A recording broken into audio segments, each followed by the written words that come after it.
Welcome everyone, मैं हूँ प्रतीक्षा। Guys, ये कहानी है एक ऐसे ड्रैगन की जिसके कारण लोगों की जिंदगियाँ वापस आई है। ड्रैगन्स के पास में इतनी पावर होती है कि वो किसी को वापस जिंदा भी कर सकते हैं, लेकिन इंसानों की फितरत में बसा है कि वो सिर्फ और सिर्फ सेल्फिश बन के खुद के मतलब की चीजें देखते हैं। लोगों की इसी गलतियों के कारण कुछ ऐसी पावर्स भी जन्म ले लेती है जिसके कारण इंसान खत्म भी हो सकते हैं। ऐसी ब्लैक इवल स्पिरिट जो कि अपने साथ इंसानों की सोल ले जाती है और उनको ठीक करने का मैजिक सिर्फ और सिर्फ ड्रैगन्स के पास में है। तो चलिए फिर बिना प्रतीक्षा कराए मैं आपको इस शानदार मूवी की सारी डिटेल्स देना चाहती हूँ, वो भी बिल्कुल एक्यूरेटली। गाइस, इस मूवी का नाम है राया द लास्ट ड्रैगन, जो कि 2021 में रिलीज हुई थी। ये कुछ ऐसी मूवीज के अंदर आती है जो कि है तो गाइस एनिमेटेड, लेकिन काफी अच्छी तरीके से इसकी स्क्रिप्ट राइटिंग की गई है। मूवी की स्टार्टिंग में हमें एक लड़की दिखाई जाती है जो कि खुद ही को नरेट करते हुए पूरी स्टोरी बताती है कि उसकी गलतियों के कारण आज से 500 साल पहले ठीक हुई सारी चीजें बर्बाद हो गई। कहानी 500 साल पहले जाती है, जहाँ पे कुमुद्रा नाम का एक किंगडम हुआ करता था। सभी लोग साथ में रहा करते थे, बिल्कुल खुशी खुशी, लेकिन किसी को इनकी खुशियों पे नजर लग चुकी थी। एक इवल स्पिरिट ने आके कुमुद्रा की सारी खुशियों को बर्बाद कर दिया। ये इवल स्पिरिट जहाँ भी जाती वहाँ के लोगों से सोल ले जाती और उन्हें स्टोन में बदल देती। 500 साल पहले ड्रैगन्स हुआ करते थे, जिसके बाद में सारे ड्रैगन्स ने मिलकर अपनी सारी मैजिक पावर और स्ट्रेंथ से एक जैम बनाया, यानी कि एक ऐसा स्टोन जिसके अंदर सारे ड्रैगन्स की बहुत सारी पावर्स थी, और इसी पावर के कारण इसी इवल स्पिरिट को खत्म भी कर दिया गया। देखते ही देखते चीजें वापस से सही होती गई, इंसान अपने असली रूप में आते गए, लेकिन ड्रैगन्स के ऊपर इनका कोई असर नहीं पड़ा। सिर्फ एक ड्रैगन बचा था जिसका नाम सीसू था। कुमुद्रा के अंदर लड़ाई छिड़ गई इसी स्टोन को लेने के लिए कि ये स्टोन जिसके पास में भी रहेगा उसके पास में बहुत खुशहाली और समृद्धि रहेगी। देखते ही देखते कुमुद्रा अलग अलग पार्ट्स में बट गया। जो कि अब तक एक किंगडम हुआ करता था वो 5 पार्ट्स में बट चुका था, जिसका नाम रखा गया फैंग, हार्ट, स्पाइन, टैलन और टेल। कहानी फिर से 6 ईयर पीछे जाती है, जब राया एक छोटी सी बच्ची थी। वो एक ऐसी केव के अंदर पहुंचती है जिसके अंदर इसी स्टोन को रखा गया था। राया के पास एक पेट भी था जो कि एक बहुत ही छोटा हैचॉग था, उसका नाम टुक टुक था। राया बड़े ही तबे पाँव इस स्टोन को चुराने के लिए आगे बढ़ती जाती है, लेकिन आगे जाके पता चलता है कि इस स्टोन की सेफ्टी के लिए एक गार्ड खड़ा है जो कि राया को आगे बढ़ के लड़ाई करने के लिए कहता है, और कहता है कि तुम इस पूरी जगह पे पैर भी नहीं रख पाओगी। लेकिन राया उस गार्ड से लड़ती भी है। आगे जाके पता चलता है कि वो और कोई नहीं बल्कि राया के फादर थे, जो कि आज से कई सालों से इस स्टोन की सेफ्टी किया करते थे। राया अब आगे जाके इसके लिए बिल्कुल तैयार है, क्योंकि वो भी इस स्टोन की सेफ्टी कर सकती है। राया के फादर हमेशा राया को यही कहा करते थे कि तुम्हें बस होप रखनी चाहिए, एक दिन जरूर कुमुद्रा एक साथ बन जाएगा, वापस सभी पहले जैसे हो जाएंगे। लेकिन उसे इतना बड़ा किंगडम हैंडओवर करने के लिए बाकी किंगडम्स के बारे में भी नॉलेज होनी चाहिए। राया को हर एक किंगडम के बारे में अच्छे से सब कुछ पता था। राया के फादर और राया मिलके सोचते हैं कि अगर हमें कुमुद्रा को वापस बनाना है तो हमें ही उसके लिए पहल करनी चाहिए, नहीं तो आगे आने वाली जनरेशन भी इसी स्टोन को लेके बहुत झगड़ा करती रहेगी। देखते ही देखते राया के फादर ने हर एक पार्ट को इनविटेशन दिया वापस कुमुद्रा को पहले जैसा बनाने के लिए। सभी लोग मिलने के लिए भी आते हैं, जहाँ पे राया को एक किंगडम की उसी की हम उम्र की एक लड़की मिलती है जिसका नाम नामारी था। यहाँ नामारी और राया की बहुत अच्छी दोस्ती हो जाती है, क्योंकि इन दोनों को ही ड्रैगन्स बहुत पसंद थे और आगे जाके इन दोनों का ही फ्यूचर आने वाला था। नामारी यहाँ पे राया को बताती है कि क्या तुम्हें पता है कि सीसू अब भी जिंदा है। इसी के साथ में नामारी राया का बिलीव जीतने के लिए उसे अपने गले में से निकाल के एक ड्रैगन पेंडेंट देती है और उसे एक बड़ा सा मैप दिखाती है और कहती है कि सीसू आज भी जिंदा है, जो कि हम सबको वापस एक साथ कर सकता है। राया नामारी पे बिलीव करती हुई उसे अपने साथ ले जाती है उसी जगह पे जहाँ पे यही मैजिकल स्टोन रखा था।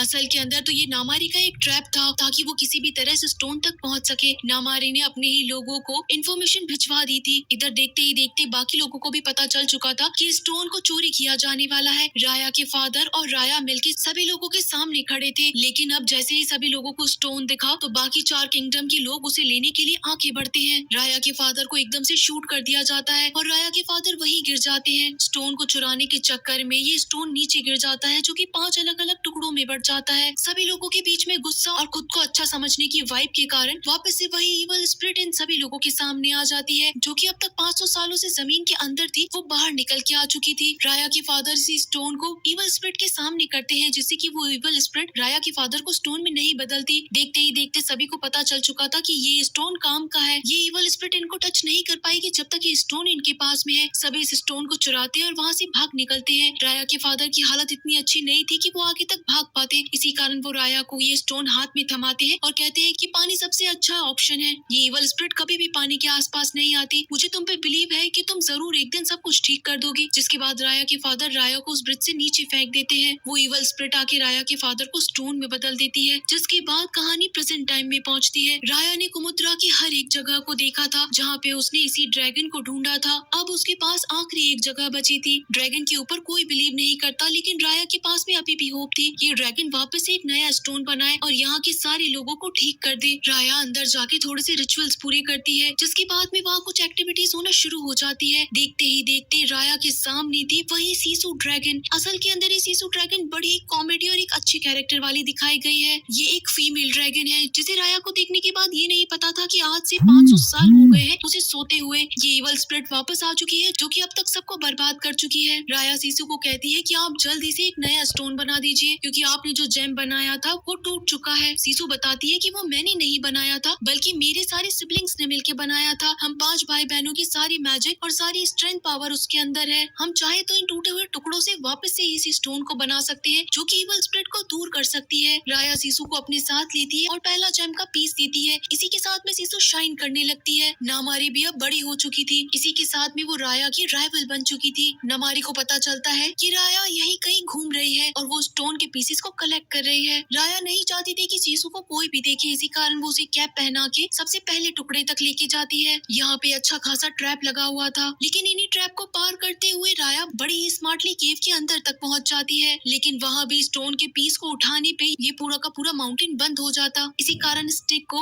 स्केलेटन के हाथ में रख के राया उसी स्टोन के पीस को अपने पास ले लेती है। जैसे ही सीसू इस पीस को हाथ में लेती है तो उसके पास अपनी एक सिबलिंग की पावर आती है और वो इंसान में बदल जाती है। लेकिन तब तक यहाँ नामारी भी आ चुकी थी और नामारी राया को कहती है कि तुम आखिर जेम के पीसेस क्यों कलेक्ट कर रही हो। आखिर वो राया की इतनी पुरानी राइवल थी, इसी कारण राया उस पर बिल्कुल बिलीव नहीं करती और बिना बात किए ही वहाँ से भागने लगती है अपने साथ में सीसू को लेके। तभी इन्हें पानी में एक बोट मिलती है, इसी के साथ में एक बो नाम का छोटा सा बच्चा भी, जो कि काफी धीरे धीरे इस बोट को आगे बढ़ाता है। तब सीसू कहती है कि मेरे पास तो सारा वाटर मैजिक है, मैं तो पानी की जल परी हूँ। यहाँ राया कहती है कि हमें यहाँ से जल्दी निकलना पड़ेगा, नहीं तो नामारी यहाँ तक पहुँच जाएगी। सीसू सीधा पानी के अंदर कूदती है और ये ड्रैगन अपनी वाटर मैजिक दिखाती है, जो कि काफी तेजी से पानी के अंदर बहती हुई इस बोट को बहुत दूर ले जाती है। राया को किसी पे भी बिलीव नहीं था, इसी कारण वो सीसू को भी इस बच्चे के हाथ का खाना नहीं खाने देती। नामारी एक ऐसी जगह पे पहुंचती है जहाँ पे सारे के सारे ड्रैगन स्टोन में बदले हुए थे। इधर सीसू को पता चलता है कि राया के फादर और इसी के साथ में काफी सारे लोग स्टोन में बदल चुके हैं इस इवल स्प्रिट के कारण। इसी कारण ये लोग पुराने लोगों को याद करते हुए पानी के अंदर फ्लावर्स को रखते हैं ट्रिब्यूट देने के लिए, और उन्हें याद करते हुए ये लोग अब एक नए किंगडम में पहुंच चुके थे। ये किंगडम चोरों का किंगडम था। कहती है कि तुम्हारा बाहर निकलना बिल्कुल भी ठीक नहीं है और तुम हमारे लिए बहुत इंपॉर्टेंट हो, तो तुम यही रुको। सीसू का हमेशा एक ही रूल था कि अगर कभी भी किसी से मिलने जाओ तो बस हमेशा गिफ्ट लेके जाओ, लेकिन राया कहती है कि यहाँ के लोग अच्छे नहीं है, तुम बस यहीं पे ही रहो। राया जब आगे निकलती है तो उसे एक छोटी सी बच्ची रोती हुई मिलती है, लेकिन असल के अंदर वो तो पूरी की पूरी चोरों की टोली थी। इधर सीसू को लगता है कि शायद उसे गिफ्ट लेके जाना चाहिए इसी किंगडम के किंग के पास में, ताकि वो उसे खुशी खुशी स्टोन दे दे। वो बहुत सारे गिफ्ट्स उधार में ले लेती है, क्योंकि बो ने उसे उधार का सिस्टम बता दिया था। सीसू इतने सारे गिफ्ट लेने के बाद बोलती है कि इन सब का पैसा मैं आपको बाद में चुका दूंगी या फिर तुम्हें राया दे देगी। इधर राया इस छोटी बच्ची को पकड़ती है जिसका नाम नोई था और नोई के साथ में डील करती है कि अगर तुम्हें कुछ अच्छा काम करना ही है तो फिर मेरे लिए काम करो, इसके बदले में तुम्हें बहुत सारे पैसे दूंगी। राया को पता चलता है कि इस किंगडम का किंग तो काफी टाइम पहले स्टोन बन चुका था और ये स्टोन अब एक बूढ़ी सी औरत के पास में है। दूसरी तरफ हम देखते हैं कि सीसू को वही बूढ़ी औरत अपने साथ ले गई थी। इस बूढ़ी औरत को सीसू के ऊपर पहले ही शक था। ये बूढ़ी औरत सीसू को उस कमरे के बाहर खड़ा कर देती है जहाँ से इवल स्प्रिट आने वाली थी। उसके हाथ में स्टोन था, लेकिन वो सीसू को कहती है कि बताओ आखिर तुम कौन हो। इतनी ही देर में यहाँ राया पहुंच जाती है, जो कि अपने हाथ में लगे स्टोन से इवल स्प्रिट को काफी दूर तक भेज देती है और सीसू को अपने साथ लेके सीधा बोट पे चढ़ जाती है। अब इनके पास में इसी किंगडम का स्टोन भी आ चुका था और इसी के साथ में गिफ्ट के तौर पे नोई भी इन्हें मिल चुकी थी। अब धीरे धीरे सीसू को भी बिलीव होने लगा कि लोग इतने अच्छे नहीं है बिलीव करने जैसे, एक बार में किसी के ऊपर भी बिलीव नहीं करना चाहिए। दूसरी तरफ नामारी जब अपने घर पहुंचती है तो वहाँ अपनी मॉम से मिलती है। यहाँ पे नामारी का कहना था कि हम लोगों को किसी की भी हेल्प नहीं करनी है, हमारे पास जब तक स्टोन का टुकड़ा है तब तक हम लोग बिल्कुल सेफ है, लेकिन हम किसी की मदद नहीं करेंगे। इसी कारण नामारी को अब आर्मी का हेड बना दिया गया था। नामारी अपनी मॉम को ये भी बताती है कि राया बाहर निकली हुई है इसी जेम के टुकड़ों को वापस इकट्ठा करने के लिए। वो आज तक भी यही सोचती है कि सीसू अब तक जिंदा है। यहाँ अब सीसू और राया एक साथ बैठे थे, जहाँ पे राया बताती है कि कैसे उसकी फैमिली उससे दूर हो गई और इसी के साथ में नामारी ने भी उसे बहुत धोखा दिया था। ये लोग अब एक नए किंगडम तक पहुंच चुके थे, जहाँ पे इन्हें पता था कि जरूर आगे कोई ना कोई ट्रैप होगा, लेकिन सीसू बिना रुके ही आगे पहुंच जाती और ये सभी लोग ट्रैप में फंस चुके थे। वॉरियर ने इन सभी को बांध दिया था और इन सभी को डराने की कोशिश करता है कि मैं तुम्हें जिंदा नहीं छोड़ूंगा और तुम्हें अच्छी खासी पनिशमेंट मिलेगी। दूसरी तरफ नामारी अपनी पूरी की पूरी आर्मी लेके पहुंच चुकी थी इसी किंगडम के बाहर, क्योंकि नामारी को पता था कि सीसू अब यहीं पे ही स्टोन लेने के लिए आई होगी।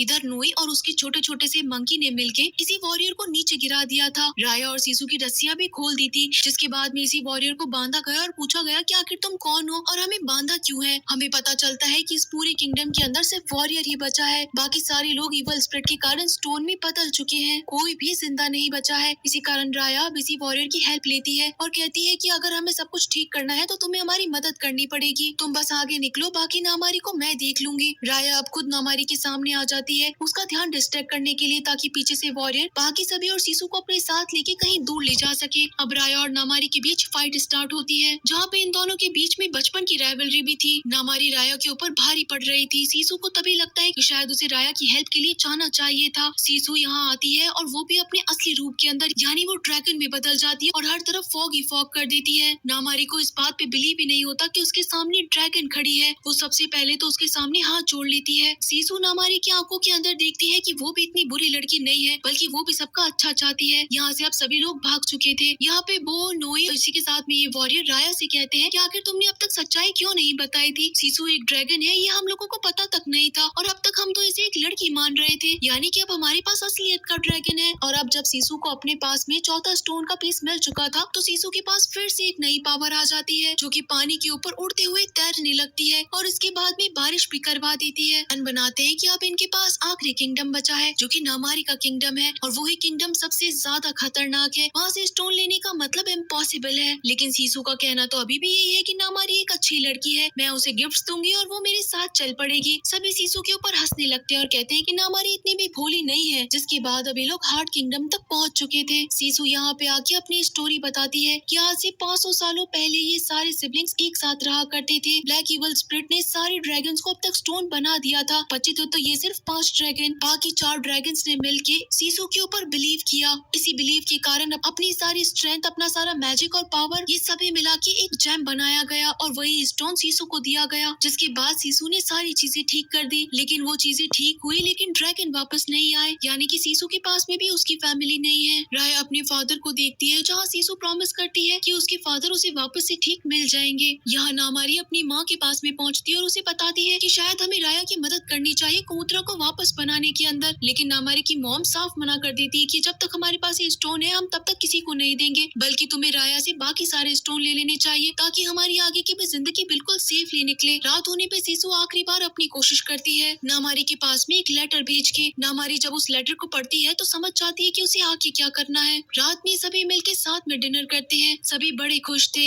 इसी के साथ में सब बातें करते हैं कि कैसे सभी की फैमिली के ये लोग आखिरी मेंबर बचे हैं। अगली सुबह नामारी आती है, उसे देखने पे लगता है कि वो राया के ऊपर बिलीव कर रही है और वो अपना आखिरी स्टोन राया को दे देगी। लेकिन तभी नामारी ने अपने हाथ के अंदर वेपन उठा लिया था। सीसू आगे जाती है बात संभालने के लिए। नामारी ने अभी तक वेपन को चलाया नहीं था, लेकिन राया को बिलीव नहीं था कि नामारी बिल्कुल चुप बैठेगी। इसी कारण वो नामारी पे अटैक कर देती है। इसी मिसअंडरस्टैंडिंग के अंदर नामारी के हाथ से वो वेपन चल जाता है, जो कि सीधा जाके सीसू को लगता है। ना चाहते हुए भी नामारी से सीसू मारी जाती है और ये ड्रैगन जाके पानी में गिरती है, जिसके बाद में सारे स्टोन्स के अंदर से शाइन धीरे धीरे कम होती जाती है। पानी की पावर ली हुई ये ड्रैगन से अब पानी इस पूरी जगह से गायब होने लगता है। राया अब इतनी ज्यादा गुस्से में थी कि वो बिना किसी को देखे ही नामारी के किंगडम के अंदर पहुंच जाती है। लेकिन अब तक इस ब्लैक इवल स्पिरिट ने नामारी की मॉम को भी स्टोन में बदल दिया था। यहाँ पे अब नामारी और राया दोनों के बीच में बहुत खतरनाक फाइट होने लगती है। बाकी वॉरियर, नोई और बो सभी मिलके इस किंगडम के लोगों को बाहर निकालते हैं स्टोन की मदद से, ताकि ब्लैक इवल स्पिरिट इन लोगों को स्टोन में ना बदल दे। आखिर के अंदर अब जब इन सभी लोगों को इवल स्पिरिट ने घेर लिया था, तो राया ने ही नामारी की वापस से मदद की। अब इन लोगों के पास बचने का कोई ऑप्शन नहीं था। ब्लैक स्पिरिट ने इन सभी लोगों को बुरी तरीके से घेर लिया था। तब राया को वापस से अपने फादर की बात याद आती है और इसी के साथ में सीसू की भी बात याद आती है कि अगर ये लोग बिलीव करेंगे तो शायद इन स्टोन्स के अंदर वापस से पावर आ सकती है और ब्लैक इवल स्पिरिट हमेशा के लिए खत्म हो जाएगी। लेकिन आखिर इन्हें नामारी के ऊपर बिलीव कैसे होगा? नामारी के ऊपर बिलीव करते हुए राया ने ही सबसे पहला स्टोन नामारी के हाथ में दे दिया